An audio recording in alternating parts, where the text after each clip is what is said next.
Hallelujah praise the lord. ದೇವರ ಪರಿಶುದ್ಧ ನಾಮಕ್ಕೆ ಸ್ತೋತ್ರವಾಗಲಿ. ರಾತ್ರಿ ವೇಳೆಯಲ್ಲಿ ಮತ್ತೊಂದು ಆವರ್ತಿ ನಮ್ಮನ್ನೆಲ್ಲ ತೆಗೆಸಿಕೊಂಡು ಕರ್ತನ ಕರಡಲ್ಲಿ ಒಪ್ಪಿಸಿಕೊಟ್ಟು ಒಂದು ರಾಗದಿಂದ ಸ್ವಾಮಿ ನಿಮ್ಮನ್ನ ಮಹಿಮೆ ಪಡಿಸಿದ್ದೇವೆ. ಹಾಗಾಗಿ ಸ್ವಾಮಿ ದೇವರ ಕರ್ತನೆ ಒಂದು ವಾಕ್ಯ ಭಾಗವನ್ನು ಸ್ವಾಮಿ ತೆಗೆದುಕೊಂಡಿದ್ದೇವೆ. ಅದರೊಂದಿಗೆ ನೀವು ಮಾತನಾಡಿ ತಂದೆಯಾದ ದೇವರೇ, ಪರಿಶುದ್ಧಾತ್ಮನೇ ನೀವು ಮಾತನಾಡಿ ನಾವು ಕೇಳುತ್ತೇವಪ್ಪ ಸ್ವಾಮಿ. ಯೇಸು ಸ್ವಾಮಿ ಹೆಸರಿನಲ್ಲಿ ಎಲ್ಲವನ್ನು ಬೇಡಿಕೊಳ್ಳುತ್ತೇವೆ ಪರಲೋಕದ ಒಳ್ಳೆ ತಂದೆ. 124ನೇ ಕೀರ್ತನೆ ಮೊದಲನೇ ವಚನವಾಗಿದೆ. Hallelujah praise the lord.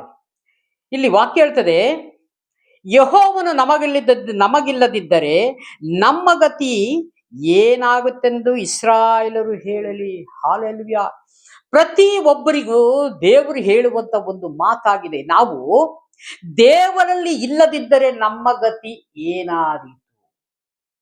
ಆಕಾಶದ ಕೆಳಗೆ ಭೂಮಿಯ ಮೇಲೆ ಕೊಡಲ್ಪಟ್ಟ ಒಂದೇ ಒಂದು ರಕ್ಷಣೆ ಮಾರ್ಗ ಯೇಸು ಸ್ವಾಮಿ ಮಾತ್ರವೇ. ನಿಮಗೆ ಎಲ್ಲಿ ಹೋದರೂ ಬಿಡುಗಡೆ ಇಲ್ಲ, ಎಲ್ಲಿ ಹೋದರೂ ಬಿಡುಗಡೆನೇ ಇಲ್ಲ. ತಾತ್ಕಾಲಿಕವಾಗಿ ನಿಮಗೆ ರಿಲೀಫ್ ಸಿಕ್ಕಬಹುದು ಹೊರತು ಮತ್ತೆ ಸಮಾಧಾನ, ಶಾಂತಿ, ನೆಮ್ಮದಿ. ಯಾಕಂದ್ರೆ ದೇವರು ಯೇಸು ಸ್ವಾಮಿ ಭೂಮಿ ಮೇಲೆ ಬಿಟ್ಟು ಹೋಗಿದ್ದಾರೆ. ಎಲೆ ಕಷ್ಟ ಪಡುವವರೇ, ಹೊರೆ ಹೊತ್ತವರೇ, ನೀವೆಲ್ಲ ನನ್ನ ಬಳಿಗೆ ಬನ್ನಿರಿ, ನಾನು ನನ್ನ ಸಮಾಧಾನವನ್ನು ನಿಮಗೆ ಬಿಡ್ತಾ ಇದ್ದೇನೆ, ಕೊಟ್ಟು ಹೋಗ್ತಾ ಇದ್ದೇನೆ. ಹಾಲೆಲೂಯಾ. ಇದನ್ನ ಹಿಡಿದುಕೊಂಡು ನನ್ನ ಗೆಜ್ಜೆಯ ಜಾಡಿನಲ್ಲಿ ನಡೆಯಿರಿ ಎಂಬುದಾಗಿ. ಅಂದರೆ ಅರ್ಥ, ವಾಕ್ಯವನ್ನು ಧ್ಯಾನಿಸಿಕೊಂತ ಅದ್ರ ಪ್ರಕಾರನೇ ನೀವು ಜೀವಿಸಿರಿ. ಹಾಲೆಲೂಯಾ. ಯಾವ ಹಣ ಕೊಡುವುದಿಲ್ಲ, ಯಾವ ಸಮಾಧಾನ ಶಾಂತಿ ನಿಮಗೆ ಬರುವುದಿಲ್ಲ. ದೇವರೊಬ್ಬರಿಂದನೇ ಸಮಾಧಾನ ಬರ್ತದೆ.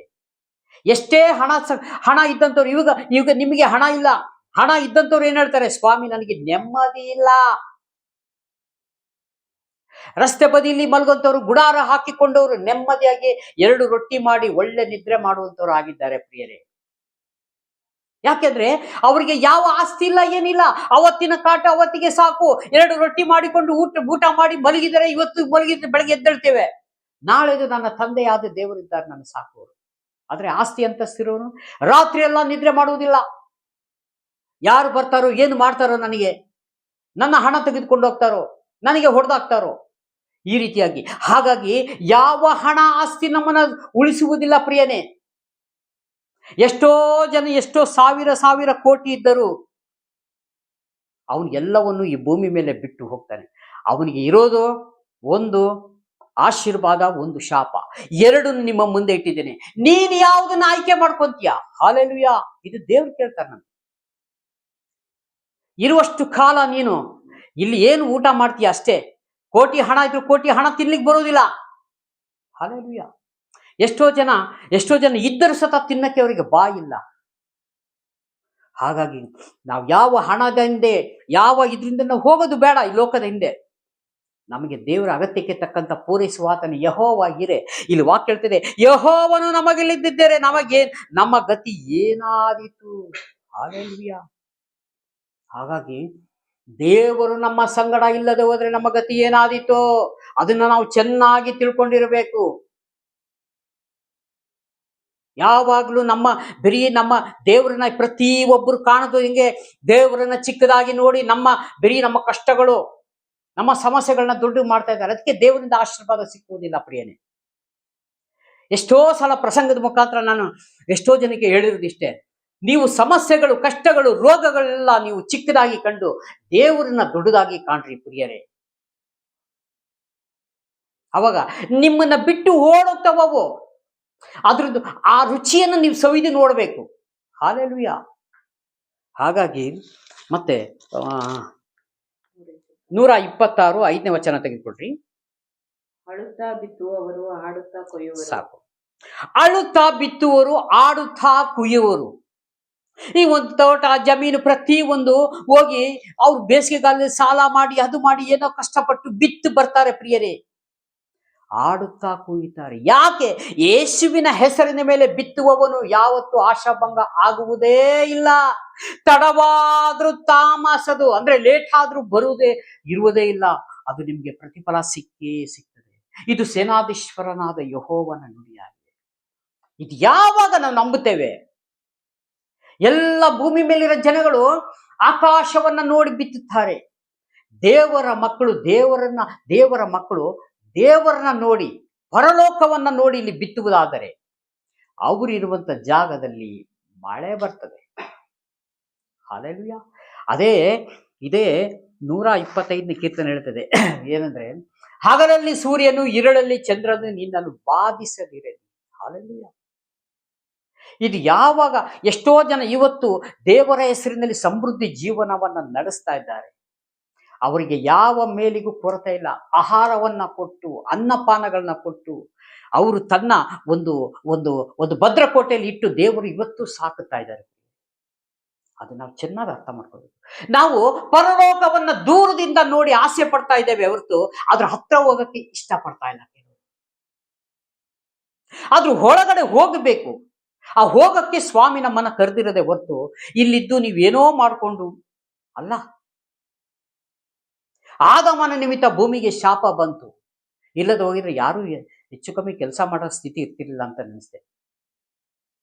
ಹಾಗಾಗಿ ನಾವು ಆ ರೀತಿಯಾಗಿರದಂತೆ ನೋಡಿ, ಆಡುತ್ತಾ ಬಿತ್ತೂರು ಆಡುತ್ತಾ ಕುಯ್ಯರು, ದುಃಖಿಸುತ್ತಾ ಬೀಜವನ್ನು ತೆಗೆದುಕೊಂಡು ಹೋಗುವರು, ಹರ್ಷಿಸುತ್ತಾ ಜೋಡುಗಳನ್ನು ನೋಡಿ, ದುಃಖಿಸುತ್ತಾ ಬೀಜವನ್ನು ತೆಗೆದುಕೊಂಡು ಹೋಗುವರು. ಅಯ್ಯೋ, ನಾನು ಸಾಲ ಮಾಡಿ ಬಿತ್ತುತ್ತಾ ಇದ್ದೇನೆ, ಸಾಲ ಮಾಡಿ ಗಾಡಿಗಳನ್ನ ತೆಗೆದುಕೊಂಡೇನೆ, ಅದು ಲೋನ್ ಹೆಂಗೆ ತೀರಿಸುವುದೋ, ಅದು ಬಾಡಿಗೆ ಆಗ್ತದೋ ಇಲ್ಲವೋ ಅನುಮಾನವನ್ನು ಮಾಡದೆ ಇರುವಂತವನು ಭಾಗ್ಯವಂತನಾಗಿದ್ದಾನೆ. ಹಾಲೆಲೂಯಾ. ದೇವರು ಕೊಟ್ಟಿದ್ದಾನೆ ನನಗೆ ಗಾಡಿ, ದೇವರು ಅದಕ್ಕೆ ಬೇಕಾಗಿದ್ದೆಲ್ಲ ಮಾಡ್ತಾನೆ ಎಂಬುದಾಗಿ ಯಾರು ನಂಬಿಕೆಯಿಂದ ಹೋಗ್ತಾರೋ ಅವರಿಗೆಲ್ಲ 50 ಜನಕ್ಕೆ ಬಾಡಿಗೆ ಆಗಿಲ್ಲ ಅಂದ್ರೂ ಅವ್ರಿಗೆ ಬಾಡಿಗೆ ನಡೀತದೆ.